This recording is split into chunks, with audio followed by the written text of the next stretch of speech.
Hello बच्चों, welcome to my channel Sandhya Sharma channel. आज हम पढ़ेंगे संस्कृत में नवम पाठ सूक्त्या। पहला श्लोक देखिए। पिता यच्छति पुत्राय बाल्य विद्या धनम महत् पितास्य किम तपस्तेपे इति उक्ति तत्कृतज्ञता। अन्वय देखिए इसका। पिता पुत्राय बाल्य महत विद्या धनम यच्छति। पिता पुत्र के लिए बाल्य अवस्था में अर्थात बचपन में ही महत विद्या धनम यच्छति, महान विद्या रूपी धन प्रदान करता है। अस्य पिता अस्य इस पुत्र की पिता ने किम तपह तेपे कितनी तपस्या की है, इति उक्ति इस प्रकार की जो उक्ति है वही कृतज्ञता है। ठीक है, तो एक बार फिर से देखिए। पिता पुत्र को बाल्यावस्था में महान विद्या रूपी धन प्रदान करता है। उसकी किसकी? उस पुत्र की पिता ने कितनी तपस्या की, इस प्रकार की उक्ति ही कृतज्ञता है। दूसरा श्लोक देखिए। अवक्रता यथा चित्ते तथा वाची भवेद यदि तदेवाहु महात्मानः समत्वमिति तथ्यतः। यथा अवर्कता, जैसी सरलता चित्ते मन में है, यदि वैसी ही सरलता, यदि वैसी अवक्रता वाची भवेद वाणी में हो, तो महान व्यक्ति वास्तव में उसको ही समत्व कहते हैं। फिर से देखिए। जैसी सरलता मन में है, यदि वैसी ही सरलता, अवक्रता अर्थात सरलता वाणी में हो, तो महान व्यक्ति वास्तव में उसको ही समत्व कहते हैं। तीसरा श्लोक देखिए। त्यक्त्वा धर्म प्रदाम वाचम पुरुषाम यो दीर्येत परित्यज्य फलम पक्वम भुंक्ते अपक्वम विमूढ़ति। अर्थात जो व्यक्ति धर्म प्रदान करने वाली वाणी को त्यक्त्वम त्याग कर के कठोर वाणी को बोलता है, वह विवेकहीन व्यक्ति उस परिपक्व पके हुए फल को परित्यज्य छोड़कर मानो अपक्वम कच्चे फल को खाता है।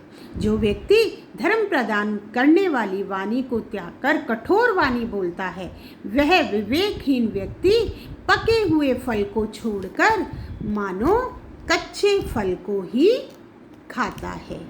ठीक है, आगे देखिए। चौथा श्लोक देखिए। चौथा श्लोक है। विद्वांसम एव लोके अस्मिन् चक्षुन्मन्तः प्रकीर्तितः अन्येषां वदने ये तु ते चक्षुर्नाममणिमत्ते। विद्वांसम एवं लोके अस्मिन् लोके विद्वांसम, इस संसार में विद्वान व्यक्ति ही चक्षुर्नन्तः नेत्र युक्त प्रकीर्तिता कहे जाते हैं। अन्य व्यक्तियों के मुख पर जो चक्षुषी जो नेत्र हैं, वे तो चक्षुर्नामनि मते केवल नाम मात्र के नेत्र ही होते हैं। फिर से देखिए। इस संसार में विद्वान व्यक्ति ही नेत्र युक्त कहे जाते हैं। अन्य व्यक्तियों के मुख पर जो नेत्र होते हैं, अन्येषां वदने अर्थात मुख पर, ये तु ते जो नेत्र होते हैं, वे चक्षुर्नामनि मत्ते, वे केवल नाम मात्र के नेत्र ही कहे जाते हैं। समझ आ गया? अब आगे देखिए। पांचवा श्लोक। यत् प्रोक्तम येन केनापि तस्य तत्वर्थ निर्णय कर्तुं शक्यो भवेद्येन स विवेक इति रीतः। पांचवा श्लोक देखिए बच्चों।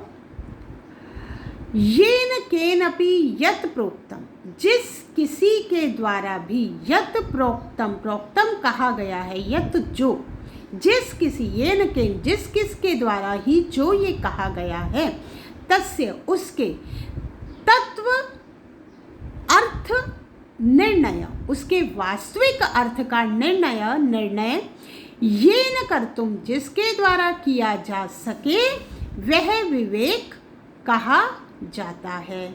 फिर से देखिए, जिस किसी के भी द्वारा जो कहा गया है, उसके तत्व अर्थ निर्णय, उसके वास्तविक अर्थ का निर्णय ये न कर तुम शक्य, जिसके द्वारा किया जा सके, भवेद स विवेक इति ऋतः, जिसके द्वारा भी किया जा सके वह विवेक ही कहा जाता है। आगे 6th श्लोक देखिए, वाक्पटु धैर्यवान मंत्री सभायाम अप्यकातरः स केनापि प्रकारेण परेण परिभूयते।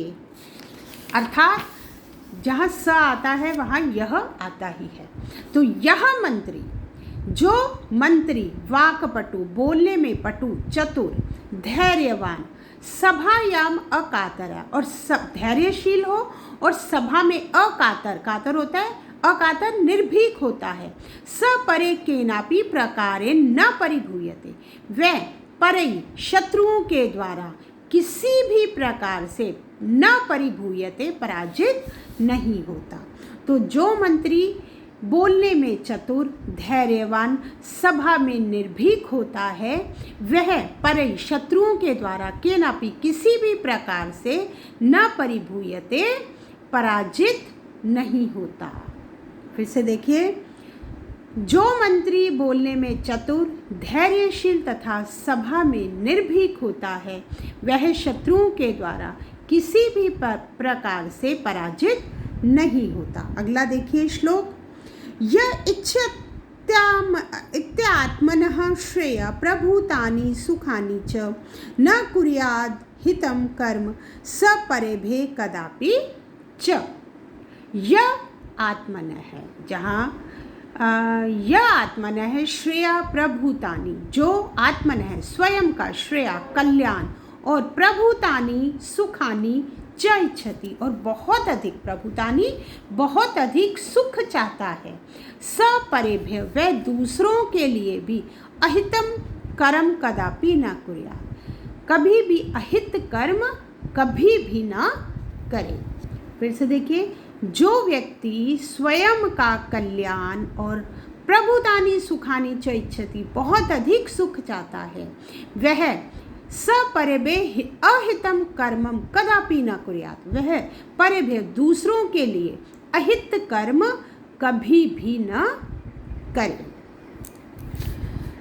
तो आगे श्लोक देखिए, अंतिम 8वां श्लोक, आचार्यः प्रथमो धर्मः इत्येतद् विदुषां वच, तस्माद् रक्षेद सदाचारं प्राणे भयोऽपि विशेषतः।